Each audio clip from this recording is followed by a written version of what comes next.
Welcome to Technical Tuesday. Today I'll teach you guys about stylized asset creation. First up, what are assets?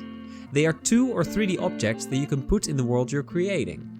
Things like trees, character models, rockets, and all sorts of stuff. For the creation of assets, I generally use 3 programs. Blender to model and make the base, Substance Painter to give it shadow, color, and detail, and to bring the 2 together in Unreal Engine. I could talk about this for hours, but let me try to keep it as short as possible. Let's say 1 minute. In Blender, we start with a basic shape. I model and create it until it looks like a general blockout of what I'm going for.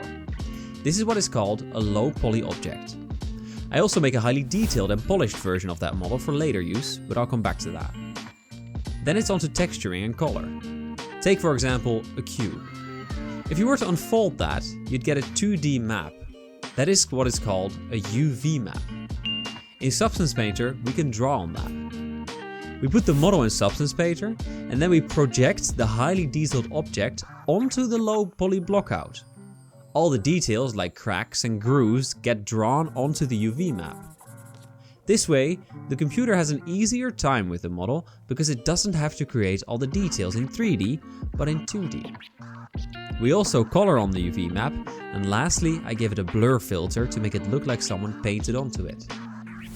We then go to Unreal Engine, where we drag in the low poly blockout, put a material with all the detailed textures onto it, and we've successfully created a stylized asset. Thank you for watching, and I'll see you guys in the next video.